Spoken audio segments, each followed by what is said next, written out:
Jacob Zuma joins other world leaders in sending condolences to the people of Venezuela following the death of their president, Hugo Chavez.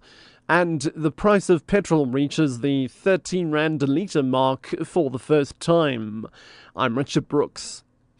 President Jacob Zuma has joined other world leaders in sending condolences to the people of Venezuela following the death of their president, Hugo Chavez.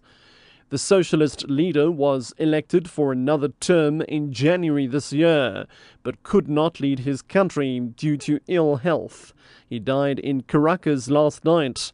Spokesperson for International Relations and Cooperation, Clayson Monyela. President Jacob Zuma has sent a message of sincere condolences to the family of the president, the government and the people of Venezuela, saying that President Chavez had provided decisive impetus for new regional integration movements and based on an eminently Latin American vision while showing solidarity with other nations. And his leadership will be solemnist, and as South Africans, we stand with the people of Venezuela, and this is really a very sad occasion. The price of petrol has reached the 13 Rand a litre mark for the first time. Another fuel hike is on the cards next month. It will include a 23 cents fuel levy announced by Finance Minister Pravin Gordhan. Some motorists had this to say. 95 to 100. The problem is, we got kids to take to school, so this affects us a lot because even the food prices will go up. It's very bad. Well, we look at the price and we cannot fight against it. But I mean, if we can get Sasol maybe for cheaper, because we are a refinery for Sasol, why can't we get it cheaper? Disaster. It's a disaster in my life. As a student, I'm on my way to university, so I've filled up now. It's really tough. Meanwhile, economist Roelof Botha says the high oil prices and the weaker rand are contributing to the hikes. If it rises further by another, let's say 80 cents 2 or 3 times in the course of the year, then one could have some problems. But at this point in time, the key drivers behind our economic growth rate this year will probably be, with a bit of luck, higher commodity prices, infrastructure spend, and issues like that. And I don't think that this increase will necessarily derail economic growth.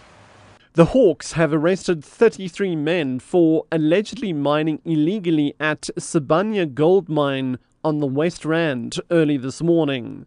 Hawks spokesperson Paul Ramaloko says mine security guards went underground in the early hours of this morning and found the men. They brought them to the surface and handed them over to the police. Ramaloko explains. The suspects were arrested during an operation between Sibanye Gold and the Hawks in the western area. They were found in possession of 50 kg of gold-bearing material and other mining equipment. We will be taking them to the Western Area Magistrate Court tomorrow on charges of trespassing and illegal mining. 2 suspected Mozambican rhino poachers are expected to appear in the Palabora Magistrates Court in Limpopo today. They were arrested last month in the Kruger National Park after a shootout with rangers. 3 of their accomplices were shot dead in the incident. The 2 who were arrested were injured during the shootout. One of them had a rhino horn in his possession. Yesterday, 4 other suspected rhino poachers appeared in the same court. They were arrested near one of the gates of the Kruger National Park, allegedly planning to enter the park to poach rhinos.